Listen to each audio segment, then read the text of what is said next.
తీవ్రమైనటువంటి అన్యాయానికి గురి చేసింది కాంగ్రెస్ ప్రభుత్వం, రేవంత్ రెడ్డి పాలన. మహిళల విషయంలో 2500 స్కీమ్ కావచ్చు, ఈరోజు తులం బంగారం కావచ్చు. నిజంగా ఆడ మా మహిళా సోదరిమణులందరికీ కూడా బంగారం అంటే ప్రీతి. మరి దాని మీద మక్కువతోని కేసీఆర్ గారు మాకు చాలా గొప్ప పాలన అందించిండు.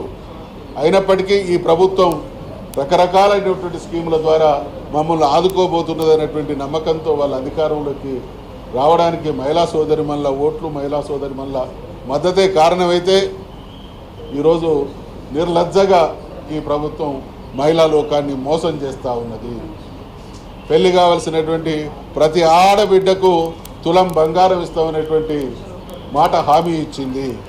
మన తెలంగాణ మహిళా మనులకు కావచ్చు, మహిళా సోదరిమణులకు కావచ్చు, భారతదేశంలో ఉండేటువంటి మహిళా సోదరిమణులకు కావచ్చు, డబ్బు కంటే బంగారం అంటే మక్కువ ఎక్కువ.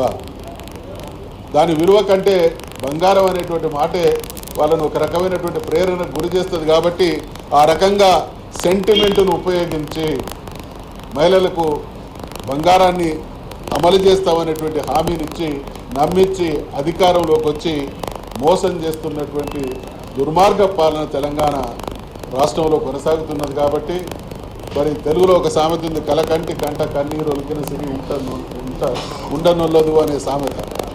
ఆ దయనీయమైనటువంటి పరిస్థితి ఈరోజు ఈ రేవంత్ రెడ్డి పాలనలో పునరావృతం అవుతా ఉన్నది. కాబట్టి ప్రజల పక్షాన చూసినా, మహిళా సోదరిమణుల పక్షాన చూసినా, పెళ్లి కావాల్సినటువంటి ఆడబిడ్డల పక్షాన చూసినా ఈ ప్రభుత్వానికి తప్పకుండా ఈ వర్గాల నుండి తీవ్రమైనటువంటి ప్రతిఘటన, నిరసన, వాళ్ళు ఇచ్చినటువంటి హామీలు అమలు కోసం రాబోయే రోజుల్లో తీవ్ర స్థాయిలో పరిణామాలు ఉంటాయనేటువంటి విషయాన్ని హెచ్చరిస్తూ శాసనమండలి సమావేశాలు జరుగుతున్నటువంటి ఈ తరుణంలో ఈ వేదిక నుండి మేము డిమాండ్ చేస్తూ ఉన్నాం, తక్షణమే పెళ్లి జరిగినా పెళ్లి కావలసినటువంటి ఆడబిడ్డలందరికీ కూడా తులం బంగారం ఇచ్చి మాట నిలుపుకోవాల్సిందిగా గుర్తు చేస్తూ ఉన్నాం, హెచ్చరిస్తూ ఉన్నాం.